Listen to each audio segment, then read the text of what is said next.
Isu kemandirian industri pertahanan kembali digaungkan oleh Presiden Joko Widodo dalam pidatonya saat perayaan ulang tahun TNI ke-76 pada tanggal 5 Oktober 2021 silam.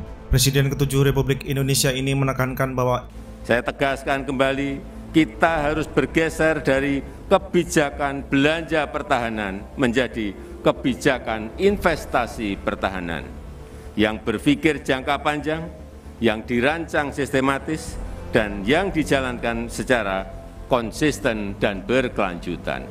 Kata kunci dari pernyataan itu adalah perubahan kebijakan dari belanja pertahanan menjadi investasi pertahanan. Pernyataan demikian dilontarkan saat Kementerian Pertahanan memiliki rencana ambisius mengakuisisi senjata-senjata pamungkas seperti F-15EX, Rafale, Fregat, Frame, dan kapal selam hingga tahun 2024.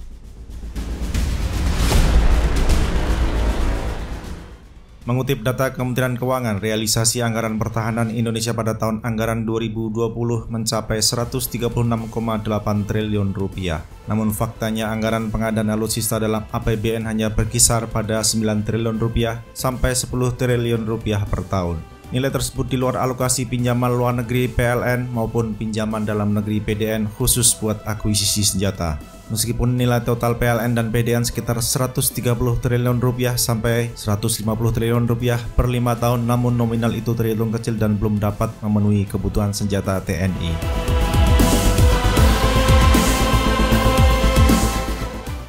Hambatan utama perwujudan investasi pertahanan di Indonesia adalah keterbatasan anggaran. Kebijakan anggaran pertahanan masih menerapkan perencanaan belanja alutsista yang bersifat jangka pendek, yaitu satu renstra saja. Ruang fiskal pemerintah pada tahun-tahun ke depan akan tetap sempit karena sekitar 70% APBN sudah dipatok untuk mandatory spending seperti anggaran pendidikan, anggaran kesehatan, dana bagi hasil, dana otonomi khusus, dan lain sebagainya. Kementerian Keuangan masih harus pula mengalokasikan dana yang sangat besar untuk menghadapi pandemi COVID-19 yang hingga kini belum jelas kapan berakhir.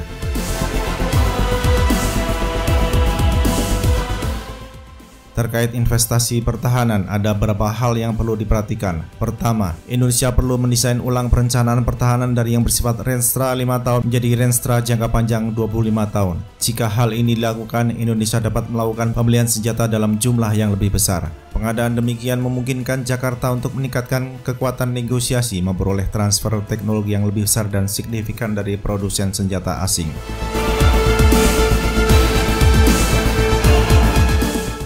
Kedua, Indonesia perlu berinvestasi pada sistem persenjataan yang tepat, sehingga transfer teknologi yang terjadi dapat berkontribusi pada ekonomi nasional. Ekonomi dan pertahanan adalah dua sektor yang tidak dapat dipisahkan, mengingat investasi di bidang pertahanan akan memungkinkan negeri ini untuk memiliki kapasitas ekonomi yang lebih besar dan menciptakan tumbuhnya industri tier 2, 3, dan 4. Investasi di bidang pertahanan akan berkontribusi pada penciptaan lebih banyak lapangan kerja, baik secara langsung maupun tidak langsung. Penting untuk dipahami bahwa investasi tersebut bukan semata untuk memenuhi kebutuhan alutsista TNI, tetapi menyumbang pula pada aktivitas ekonomi nasional.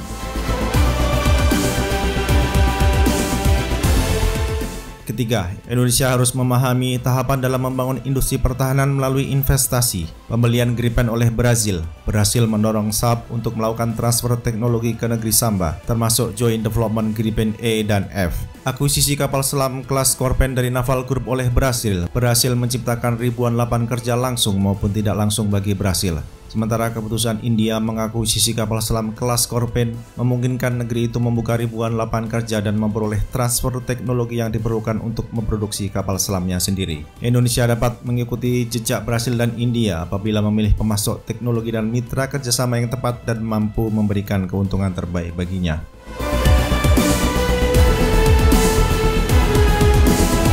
Keempat, Indonesia harus mampu menciptakan iklim investasi yang bersahabat. Selama ini pabrikan senjata luar negeri masih ragu untuk alih teknologi karena tidak ada rezim keamanan teknologi pertahanan. Aspirasi Indonesia membeli F-15EX dari Amerika Serikat terhambat antara lain karena Indonesia belum memiliki satuan kerja di lingkungan Kementerian Pertahanan yang bertanggung jawab atas keamanan teknologi pertahanan. Selama belum memiliki rezim yang cukup kuat untuk menjamin kerahasiaan teknologi yang diberikan oleh produsen senjata asing, sulit bagi Indonesia untuk mengimplementasikan transfer teknologi, walaupun hal demikian diatur dalam Undang-Undang Nomor 16 Tahun 2012 tentang Industri Pertahanan.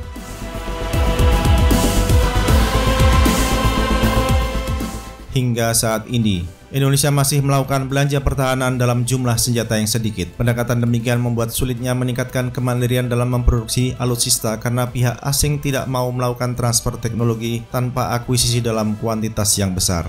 Kalau Indonesia serius ingin menjadi negara yang maju di dalam industri pertahanan, negeri ini perlu beralih pada strategi jangka panjang. Selain itu, pemerintah perlu melakukan investasi pertahanan pada sistem persenjataan yang tepat, yang tidak hanya menguntungkan pengguna, tapi juga sektor industri pertahanan nasional.